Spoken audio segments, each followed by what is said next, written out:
Assalamu alaikum, you're watching Views and News and I'm Faisal Rehman live from our Islamabad studios. Today we'll be talking about this very historical deal that took place in the city of Qatar, Doha. And interestingly, now the official engagement of the Taliban and the other forces present in Afghanistan, in particular the United States of America, they've agreed on a proper withdrawal within the next 14 months. Now, the details, as we all know, that mark, as per the Defense Secretary of the United States of America, Mr. Stoltenberg, the Secretary General of NATO, as well as Ashraf Ghani, the President of Afghanistan, they signed this historic deal in Doha. And other than that, Mullah Abdul Ghani brother, who is the head of the Taliban, also met Zalmay Khalildad and they also exchanged views about it. Now, the interesting features of the deal we'll be definitely sharing, but there seems to be a problem. There was one clause in which it was agreed upon that 5,000 Taliban prisoners would be released by the Afghan government, and on the other hand, around 1,000 prisoners will be released by the Taliban. Now, there seems to be some sort of a confusion over there. Other than that, the Taliban, they have said that unless and until those prisoners are released, there is going to be no Intra Afghan dialogue. Now, that is going to be the most important part because a lot of nitty-gritties would be decided during that part. Whereas Norway has also offered that it could be held in Oslo as far as these talks are concerned, the next round. But let's see how do they manage this particular problem. Before I introduce you to our panelists, let's listen what Shah Mahmood Qureshi, the Foreign Minister of Pakistan, had to say while giving an interview to Reuters. We want peace and stability in Pakistan.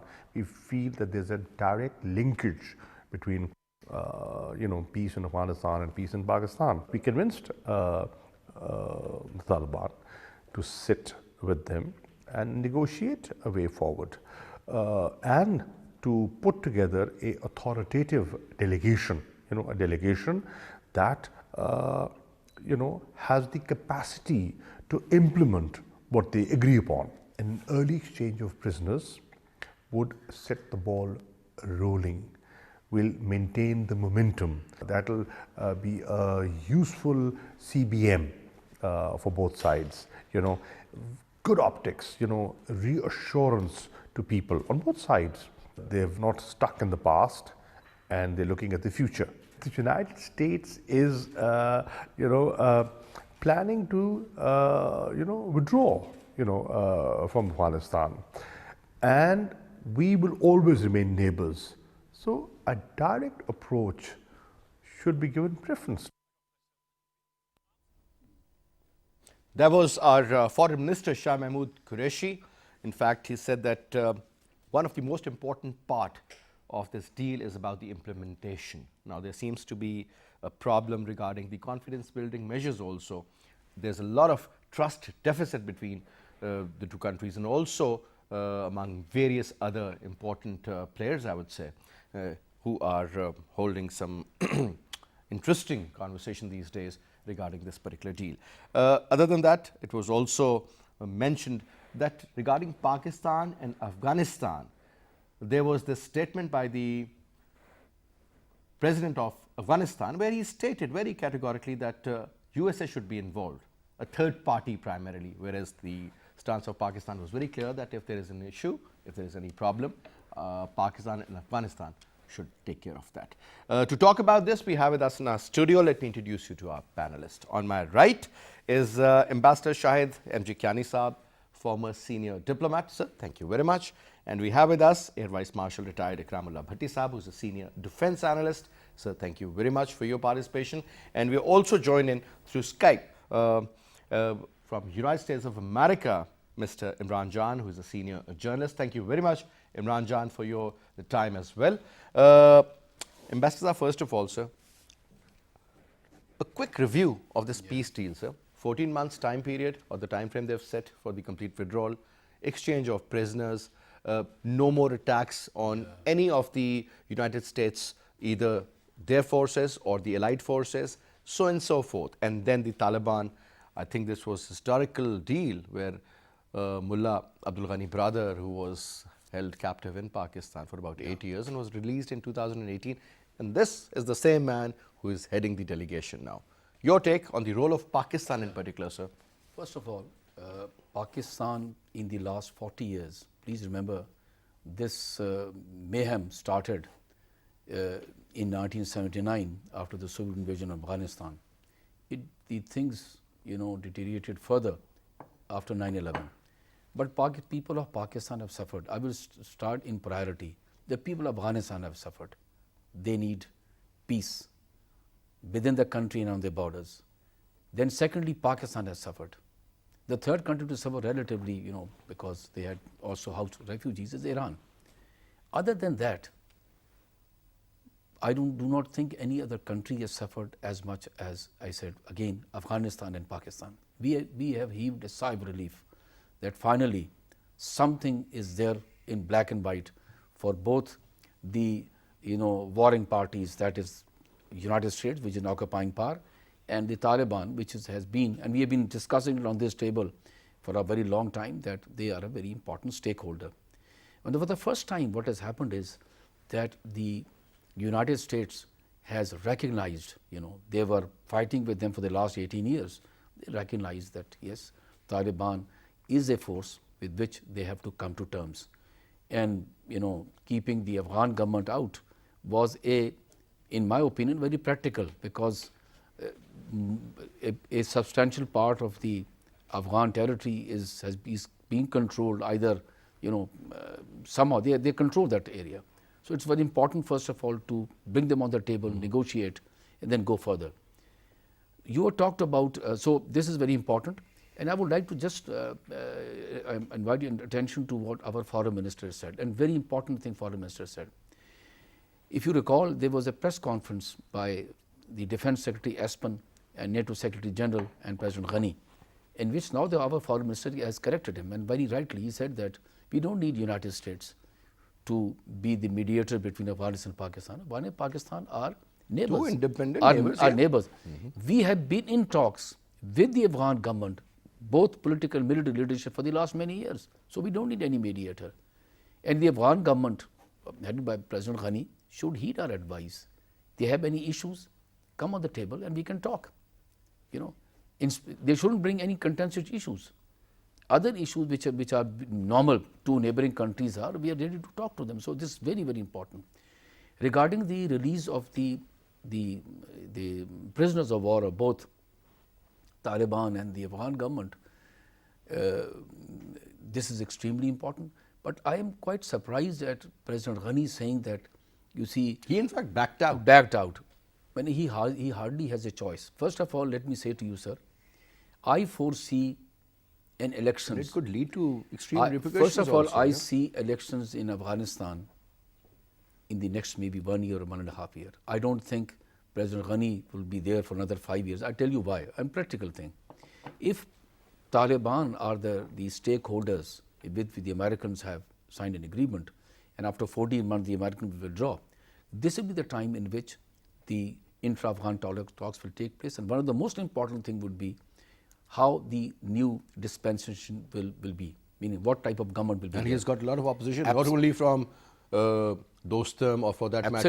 Absolutely. So his opponent, Abdullah. So President Ghani would be one of the contenders in the new government, but so would be the most important would be the Taliban. So extremely important. Now what President Ghani is saying is these are some sort of the exchange of prisoners as some sort of a chip which he has and he can exchange. Maybe he can use them, but the fact is I think the Americans would like if their American troops are there, American prisoner of war are there, to be released. I think this will be confidence building measures both on the Afghan government and the Taliban to sit across and exchange the prisoner, because that will see this ice melting after so many years, let's capitalize on that. No, most important thing would be that on both the sides, the prisoner of war are Afghans. They need to be released. They need to be told that yes, both the Afghan government in power and the stakeholder Taliban should be able to realize that to bring down the temperature in the country, it's important that the troops are. But one last thing, in this whole agreement, US and Afghan and Taliban, there are no guarantors. I think if the Norwegian government is saying that they can talk, I think they can be the guarantors. They as far basically as say they can facilitate the I process, or agree, they I can agree. invite them and host. Let them, because they have been always been neutral, and I think they would be good facilitators. Now, Abim Saab, couple of important points. Do you think that this exchange of prisoners, is this the actual issue? Is this the bone of contention, or there is something else brewing behind, sir? Because if you look at the overall role of India, it seems that their role has been eliminated, or it has been eroded to quite some level now, sir. Your take. You see, when we go back to September, when the ongoing talks were halted, at that time, what we can surmise is that the Americans hadn't gone home with much in their hands, and hence they decided to call it off and renegotiate. They only had an assurance from the Taliban that they will not let their soil be used for terrorism against any other country. And the Americans were in return supposed to give out an evacuation plan and with a timetable. This was considered inadequate, and hence they stalled the talks and they renegotiated, and then they added a couple of more points. Firstly, of course, cessation of violence, if not significant reduction, and of course an Intra Afghan dialogue. So that is what has been agreed with. Now the fact is, while the Taliban have agreed to a reduced degree of violence, and the Americans have given a timetable, and that has been acknowledged by the Secretary of the United States of America. True. But the fact is that out of over 12,000 soldiers, the first 5,000 or so will be evacuated in next about 4.5 months, and the remaining would go after the 9.5 months, the remaining 9.5 months. Yes. And you see, the only leverage, only weapon that the Taliban have, which puts them on the negotiating table with a position of power, is violence. And when they give up violence, then they have no leverage with them. So they of course have to make it worthwhile, look worthwhile to their own fighters, that okay, they have given up violence, and the Americans were skeptical of the capability of the Taliban leadership to be able to control their fighters. So they had to demonstrate, and they said so, that you have to demonstrate that you are able to implement your commitment or your promise, what you are signing for, that there will be significant reduction of violence. So now, but you just mentioned that their capability to strike whenever and wherever, that is there, sir, and that is the reality. Now, sir, what assurance do you think the government would need? I mean, obviously, the government is pretty weak once the withdrawal takes place. It will be weak, furthermore, that there should be no violence, because eventually, if there is a consensus that these 3-4 parties would sit down, there's going to be an intra-Afghan dialogue, and there's going to be a proper peace deal, and then a future course of action. But sir, that role of the Taliban post the American exit, that is going to be pretty tricky also, sir. Certainly, but first of all, we have to reach that stage, and to be able to reach that stage, we have very, very important step in between, that is intra-Afghan dialogue, which I think is far more challenging than mere signing of this agreement of Americans agreeing to evacuate their troops and Taliban agreeing to reduce violence and entering into dialogue. Now, although the Afghans have a long history of consultation amongst themselves and reaching consensus and solving their conflicts through jirga and other such activities. So the Afghans have a history, they have a precedence where they can consult each other, sit down and talk, and of course solve their problems. But this is a very difficult situation. First of all, we are yet to know as to who all are going to be represented on that table, because we have Ashraf Ghani claiming to be the president, and we have Abdullah also claiming victory, and then saying that he is ready to form a parallel government. And if they remain disunited, then they'll be very weak to sit down and negotiate. And plus, there are several other actors who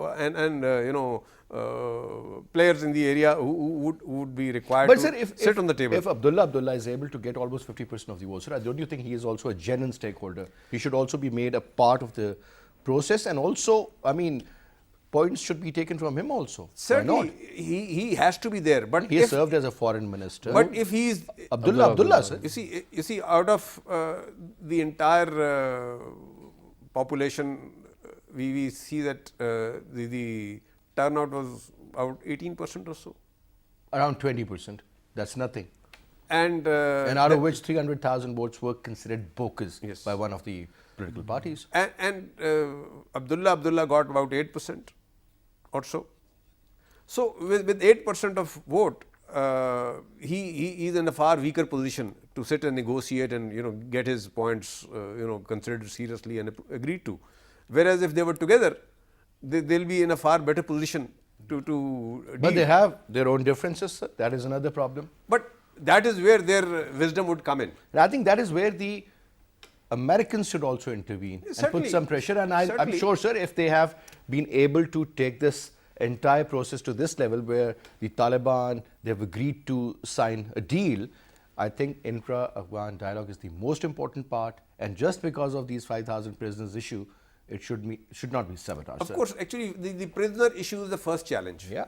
It is the first, roadblock. first hurdle. Yes. And I think it will have to be surmounted amicably for the entire process to gain traction and continue to move forward. So we'll come back to that. Let's see what Imran Jan Saab has to share with us. Imran Saab, Assalamu alaikum once again, sir. I'm sure you must have been listening to our participants. We have Mr. Kiani here, the former ambassador, and also AVM Bhatti Saab. Do you see this intra-Afghan dialogue taking place on the exact date, or you think it is going to be sort of derailed in one way or the other? There's more chance of this, I wouldn't say derailing the peace process, but the deadline, the date for that is supposed to be March 10, and we only have like a little over a week left before that date arrives. It doesn't look like they'll be able to meet that deadline, but it will happen one way or the other, this date or some other date. It could be one of those spoilers that Khalilzad had 2 weeks ago hinted at, that there are spoilers all around. For example, India's destabilizing role, people like Amrullah Saleh, people like Ashraf Ghani actually also. So it could be that at work, but again, as they say, nothing is stronger than an idea whose time has come. I would say nothing is stronger than something the United States wants at a given time, and for that is right now to make the peace deal. Trump wants it badly, so he can go ahead and claim in his election campaign that he ended a war and win re-election. So that's that. I really agree with what Ambassador Saab said earlier, that this issue is the most important for the people of Afghanistan and also Pakistan, because remember, I'm in the United States right now. It's not like people always talk about how it is the longest American war coming to an end. Nobody ever says it's the longest Afghanistan war also, perhaps much longer than for the Americans, because it's not like people in this country can not go to their local Walmart or gas up their cars or something else. People in Afghanistan cannot do their daily chores unless they are prepared to be hit by a drone strike or a suicide bombing. That's real war. So for the Afghans and for the Taliban, that's the longest war coming to an end, followed closely by the Soviet war in Afghanistan, which was also about 10 years. So it is very important for the Afghans and, of course, for the entire region, including definitely Pakistan, because Pakistan has paid a heavy price in both blood and treasure. So the peace deal ahead will happen. There could be delays in it because of the recalcitrance showed by Ashraf Ghani right now, which makes absolutely no sense. His demand is funny. He's saying that the United States should talk to Pakistan, and Pakistan replies that, as you mentioned, that you should talk to us directly. It's funny because with the Taliban, he was eager to talk, and the Taliban were refusing to talk to him, calling him a puppet regime. But with the legitimate government of Pakistan, he doesn't want to talk. That's a little weird and bizarre. It makes no sense whatsoever. That speaks a lot about what his mindset is, Ashraf Ghani's. So there would be a bumpy road ahead to peace, but at the same time, it will happen because that is what the United States wants, and there's not much that Ashraf Ghani can do or people like Amrullah Saleh can do, because one phone call from Washington or maybe some other place by a U.S. diplomat, and it will all be done. So not much difficulty in that. But again, right, as I always say, right before the invasion of any country and right before the end of that invasion, for example, what we are witnessing now, the end of this war, there will be a lot of trouble. The heat will reach Pakistan. Peshawar will pay a price. There will be some violence, not by the Taliban, but the spoilers that Khalilzad referred to. There will be a heavy price that the region will pay. And I think if peace is the outcome, we should all be prepared for that, because that is something that we cannot avoid. All right. Ambassador, Yeah. let's talk about these spoilers now, sir. Yeah. Khalilzad never named India. Yeah. He said it in a general way. Now it is up to us to either think it's the RAW or it's the other intelligence agency. The point is, sir, the role of Indians, I mean, we all know that has been contained. And with the kind of investments they have already done in India, they will not back out, sir. They will be trying to exert their influence in one way or the other, sir. But the deal is very interesting. Now, Pakistan is a part of the process, sir. Yeah. Pakistan is trying to make sure, pave way for this successful dialogue, sir. The deal is that the Taliban would make sure that the soil of Afghanistan is not going to be used against the US forces or their allies. In this case, sir, Pakistan is an ally. Look at the kind of role Pakistan has played. Do you think, sir, the Taliban will also ensure that all these non-state actors supported by the Indians all along the Afghan border, their activities should also be curtailed, sir? Let me first try to show you, I was watching your report, something very symbolic happening in Afghanistan. And that is? People dancing in the streets. This is euphoria. This is people are sending a signal both to the government in Afghanistan and the Taliban that we want peace. This is what a life we want. And That is the message. And then this is the one, they deserve it. After 4 decades of violence in which people cannot lead their normal lives, they cannot go out, you see, like normal human beings. Afghanistan has changed since 9/11. Now let me just come to another thing. So with this euphoria in Afghanistan, with this hope which you have brought so high, neither the President Ghani can afford to start becoming rigid on the issue of the Exchange of prisoners? exchange of prisoners or any other thing. Neither can Taliban. I agree with Air Marshal Saab was saying that the force of violence which the Taliban have used to come to the table, now that's in the past. If either President Ghani becomes rigid in any issue, including the release of the exchange of prisoners, or the Taliban threatening to use violence, will be rejected by the people of Afghanistan. Both are cognizant of that. They should be. Because if these people do, then what would the people in Afghanistan who are the end user are the people of Afghanistan who are looking towards peace, they will reject both of them. This is not the Afghanistan prior to 79, this is not Afghanistan prior to 9/11. Things have changed in Afghanistan. People have changed. Taliban understand. If you look at this interview, but I'm forgetting the name of the Taliban leader, and he was talking very, very hopeful about Abdul Ghani brother? Yeah, no, there's another one. I'm forgetting the name. He was talking about what would Sirajuddin's? what would Afghanistan look like. So, sir, the things are changed. The United States, as the occupying power, President would ensure that no violence, because President Trump has clearly stated if there is a violation of this agreement, then they would use force.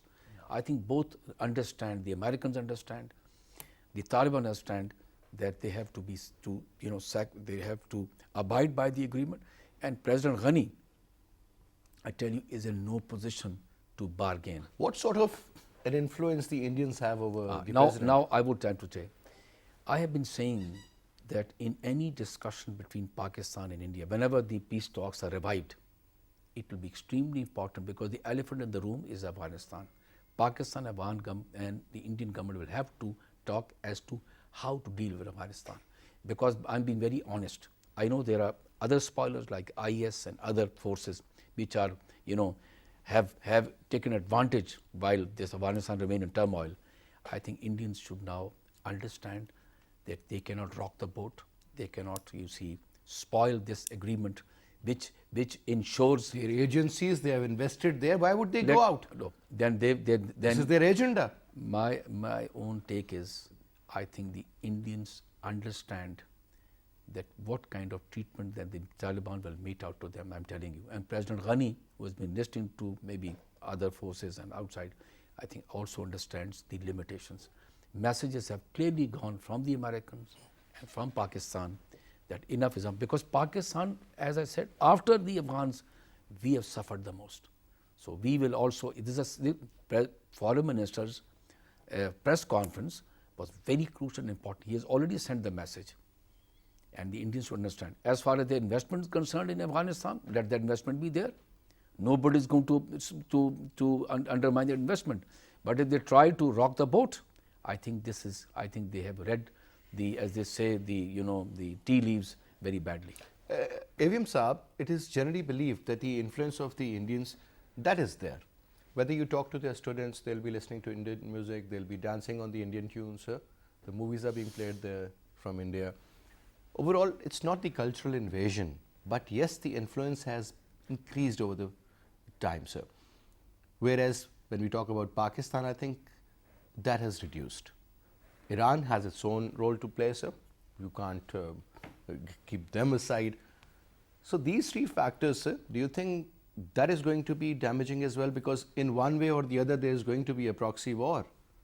And unfortunately, again, the soil of Afghanistan would be used against these countries. You see, right now we are not aware who's going to ensure the implementation of this entire process. It has to be the government of Afghanistan. Well, whether the government of Afghanistan will have that kind of muscle, or will there be enough encouragement or enticement or coercion by someone to make the government of Afghanistan do this? Americans? Yes. So there has to be a guarantor. Absolutely. Without that, it is not possible. Now, you see, what do you think? Who's going to take that guarantee, sir? it has to be the Americans, because they are the only one who have that wherewithal. They only because you see, first of all, they have already indicated that if it doesn't happen, then they can come back. One. Secondly, it is obligatory on them to continue to invest in Afghanistan for its rehabilitation and reconstruction. So any political dispensation that comes up in Afghanistan will have to depend upon America for that. Although the entire world can And for a couple of years. Yes, entire world can pull up, because it is in the interest of the world that Afghanistan becomes peaceful and progressive, and people can live in peace and find livelihood. And for that, the Americans are not going to chip in themselves, but they are going to ask the rest of the world to do so, and they can manage that. And if that doesn't happen, it will leave an open space for China to come in, because China is equally interested in making Afghanistan peaceful. Suits them. This Yes. is something And which if is that very important happens- for their BRI project. If that happens, the Americans are going to lose not only Afghanistan but Pakistan and even Iran as a zone of influence. So it is in American interest not to let that happen. So we can assume that the Americans will not only ensure that peace returns to Afghanistan, and that it also gets rehabilitated and reconstructed. Because only that is how it will look like a victory for the US. Otherwise, it will be a defeat. But if they leave Afghanistan in a turmoil like they left in 1989, so we also know So that you believe that the mistakes they made earlier, they will not repeat those now. absolutely, absolutely. And you see, while Afghan people have suffered for the last 4 decades. It is not even Taliban who have shown signs of fatigue, because when you read that piece in New York Times by Mr. Haqqani, I mean, he clearly says that we also want peace. We also want to have our children, go to school, find livelihoods, and he has, I think, made 3 very categoric statements. Not just him, but Taliban. One, they do not like to monopolize in power. That means they like to share, or they are ready and willing to share. Then they will allow women a right to education and right to work, which are 2 very revolutionary changes in their mindset. Because earlier on, when they were in power, they could never say something like this. So that means that there is hope, and there is at the same time desperation for peace, not only from the Americans but also from Taliban, and of course definitely from the entire population of Afghanistan. Absolutely. So there is another point. I mean, Imran Jan Sahab, earlier what we witnessed that when Mr. Donald Trump won the election, there was this deal going on, we call it P5+1, and it was a very historic deal again. In those days, Mr. Barack Obama took special interest, and we heard that now things are sorted out, and this is the way they will proceed further. But eventually, the moment Donald Trump got the power, there was a U-turn. Everything was sabotaged, right, sir? And now we all know where these 2 countries stand. For example, the upcoming election in the United States of America, let's suppose if Mr. Trump loses this election, do you think Afghanistan, which is something very important, and there seems to be a lot of disconnect between the White House, the CIA, Pentagon, and so many other factors, sir. Do you think this could also be reversed at some stage? Because you're talking about a certain number of prisoners being released during the first 4.5 months and remaining in the next remaining 9.5 months. So if something happens in between, sir, obviously there is a lot more to talk about. Your take. So in my view, very least likely that this would be reversed by another president, because you gave a good example. Iran was signed by not just the United States, but 5 other countries, yes, including Russia and China, with Iran. But Iran's nuclear activities were not bringing back to the U.S. dead U.S. soldiers' bodies wrapped in an American flag. American families were not getting affected with Iranian activities. That was something like a control mechanism. The United States was and still is dictating Iran that you cannot have nuclear weapons. In this case, in Afghanistan, dead soldiers are coming back home. And Trump and the families of the dead soldiers have to receive those dead bodies. Even in September, when this deal was called off, the reason Trump cited was the death of a U.S. soldier. And it happened even 2 weeks ago, less than 2 weeks ago. 2 or 3 U.S. soldiers were killed. So there's that one difference. That one key factor will keep another president on board. And another factor is another president will not be as crazy as Donald Trump is. Donald Trump has his good qualities, but he's unpredictable also. He doesn't do things like other presidents, traditional presidents, do. So another president, which could be either Bernie Sanders or Joe Biden, for example, if they win, they don't sound like the kind of people who will break things and break agreements with international countries or international groups like the Taliban. And they wouldn't want to face that criticism from the people that, you're keeping the mission creep ongoing in Afghanistan and bringing back home dead soldiers. So most likely they will not reverse that if another president happens to come to the White House. Although there are some factors, some statements that came out that could be cause for concern, but in my view, in a short term, and I'll tell you what statements. A few days ago, Zalmay Khalilzad had said that this is not a withdrawal agreement. This is a peace agreement which will ensure withdrawal.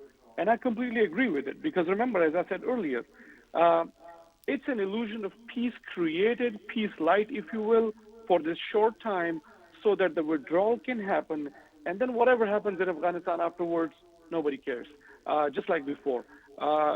Similarly, Suhail Shaheen, one of the spokespersons, or I guess the only spokesperson of Taliban, yesterday, 2 days ago when the deal was signed, said 2 things that could be very alarming. One, the reduction in violence that was there for 7 days to demonstrate Taliban's ability to stand down before the signing of the deal, he said that deal ends as soon as the deal is signed, meaning violence could return back to normal. Because remember, they cannot just, it's not like a button you push. You cannot just tell your soldiers, stand down now, grab your gun now. The Taliban soldiers are battle hardened, and although they are tired, but they still like to fight.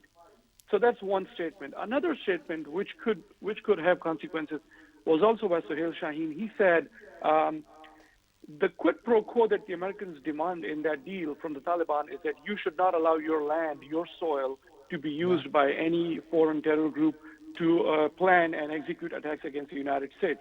Now, he said that applies to only the territories that are under our control. And right now, the entire Afghanistan is not under our control. It could mean two things. One, either the Americans have settled for a deal, a workable deal, a deal that they could work with. Or another meaning it could have is that the Taliban are basically hinting to the Americans that in a future post-war Afghanistan, if you want all of Afghanistan to have not 1 inch of Afghan soil to be available to foreign terror group, you better let us rule over the entire Afghanistan. You help us do that so that we could keep tabs on groups like ISIS, and because ISIS also threatens Taliban, remember that. So that could be a hint by the Taliban to that. So again, like I said, the road is going to be bumpy. Some contradictory statements have come out from Khalilzad and Taliban also, not just Ashraf Ghani and other spoilers in the region. So we will see how things go, but it is not going to be easy at all. It's just not going to be easy. Ambassador Saab and Avim, some last 2 minutes are remaining. A quick comment on these splinter groups. For example, we know that there are certain factions of ISIS, or whatever you may call them, and then there are certain other splinter groups which were formed when there was division within the ranks of the Taliban, so and so forth. So what about their future? Let me just, I didn't get it. Mr. Jan was saying that IS has, the Taliban, they are working together? No, they are against. Absolutely. He's absolutely right. Let me just share with you quickly. When Taliban would not like any boots on ground, I tell you, either US or anybody IS. They have ruled earlier and did not allow any nonsense in their name. But now the problem is, as they say, the Taliban wants to rule the whole of Afghanistan. I have all my doubts. This is not going to happen. They are going to govern this country with the forces presently now. If President Ghani is there or not, I do not know. But I see Taliban governing this country in conjunction with other groups in Afghanistan. Now that the tribal society of this and that is partially in the past. Now there are other forces in the country, as you said earlier, Dostum and others, who would like to govern Afghanistan, but in a more civilized manner. Earlier, times have also changed. Not only the other thing I want to just quickly say, yes, it's going to be a bumpy road. About President Trump, when President Trump goes in this election year, he has few credits to himself. I'm just saying as a devil's advocate. First is the Pariah countries. Pariah countries, what? Iran, North Korea, Afghanistan. He's already, you will see diplomatic representation of Taliban in Washington DC. You will watch. This is the first time that they are now in touch. Second is North Korea. They're already talking to them. I won't be surprised by the end of the year he's talking to Iran also. So he has, I know he's unpredictable politician, but I think he says he's ready to meet the leadership of the Taliban. Absolutely, yes. So he's this imagine is already there. So for us, it's extremely important that United States keeps on engaging the Taliban, because we want peace within the country and on our borders. All right, Avim Sahib, you always said that the design of the Taliban is not beyond the borders of Afghanistan, but so these other non-state actors, they have. This is going to be a conflict, or you think there is going to be some sort of a dialogue with them also, because the forces, the Afghan forces, the Pakistani forces, the Taliban, they can squeeze them in one way or the other, sir. Well, you see, when we talk of ISIS or even TTP, for example, because TTP is also very much there, they of course have designs beyond the Afghan border, but in order to show their presence and their strength, they continue these activities within Afghanistan and in Pakistan's bordering areas. But they are a concern of the entire region. Russia is interested, China is interested, Pakistan is interested, Iran is interested. I think to an extent even India should be interested, at least in ISIS. So, if peace returns to Afghanistan, I think it is going to be the entire region, it is going to be the entire world which will support Taliban in eradicating these elements. I don't think there is going to be any negotiation with Daesh or with TTP. They'll have to be eliminated by force. The language of force is going to be there. But anyway, gentlemen, thank you very much for your presence. Imran Jan Saab, it was a pleasure having you as well. And viewers, that's all we have for this hour. I'll see you again. Till then, you take good care of yourself. Khuda Hafiz.